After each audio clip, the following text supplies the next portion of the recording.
So welcome to JG's Fight Talk, sponsored by Rich's Boxing and Limitless Creations. And with me now, something's going right. We've got Adam back again. 3 in a row. 3 in a row. He's on a roll. And out to upset someone again. Who knows? But yeah, we're going to go to the intro. We've got another prediction show. But let's have some of this first. Yep. Are you ready?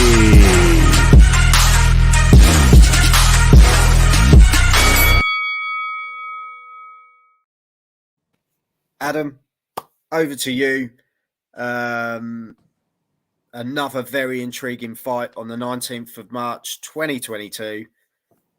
Yeah. On paper, another one of those. Yeah, so like I was saying to you off camera, I think this is a brilliant bit of matchmaking. It's Vergil Ortiz versus Michael Mckinson, and it is about as two contrasting set of styles as you could possibly imagine. So you've got a brilliantly aggressive, power-punching fighter in Ortiz, who does everything technically really well. He's got a beautiful jab. He doesn't hold on to punches, which is something I'll probably come on to in a minute. And he's got good feet, which I think is really important in this. And you've got Mckinson, who's a tricky southpaw. He's not slick in the way that Sonny's slick, so he doesn't move his feet quite as much. But he maintains the distance very well, and he picks and chooses his moments. Probably not dissimilar to the way that Catterall did against Taylor.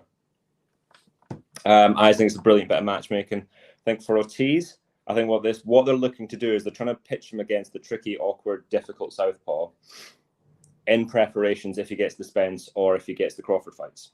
For Mckinson, this is a massive opportunity, and he changes his life overnight if he can do this.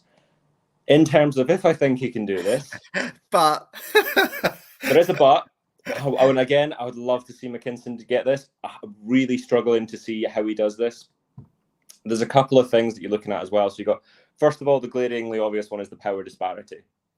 So Ortiz has knocked out pretty much everybody, and I think Mckinson has, is it 2 knockouts? Yeah, so Ortiz is literally 18 fights, 18 wins, 18 knockouts. Yep.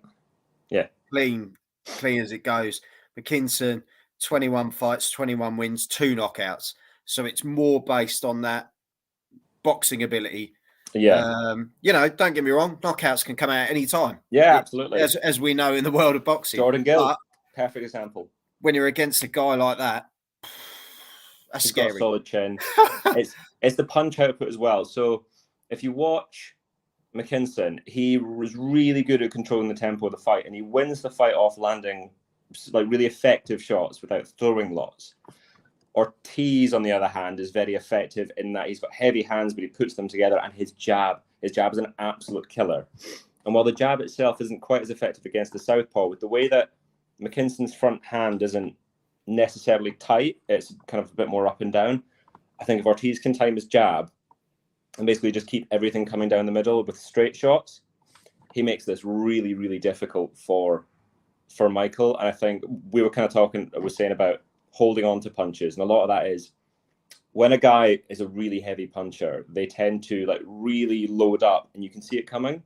Yeah, he doesn't do that to the same degree. He puts his hands together really nicely, which means they come in 3s and 4s, and they're much more difficult to defend against, because if you can close that gap and then you load up really heavily, he can then step off to the side. If you don't load up and you close the gap behind the jab, you throw in 3s and 4s, it makes it much, much more difficult to deal with. And if you haven't got the power to keep him off and earn his respect, it becomes a really difficult night for Mckinson. So what's your prediction, Adam? I think eventually Ortiz... I think Ortiz will unfortunately grind Mckinson down. I think he stops him mid to late. I've got 6 to 10 written down on my paper, so probably about round 8. I think Mckinson will be tough. I think he will lose well, which is a hateful saying, but basically I think he'll come out of this with his stock gone a bit higher. And basically, as long as this doesn't go down like Golovkin versus Brook, where we have irreparable damage done to Mckinson, he'll come out of this like better exposure, he'll get better pay for this, and more opportunities. Yeah, well, but what if it goes the other way?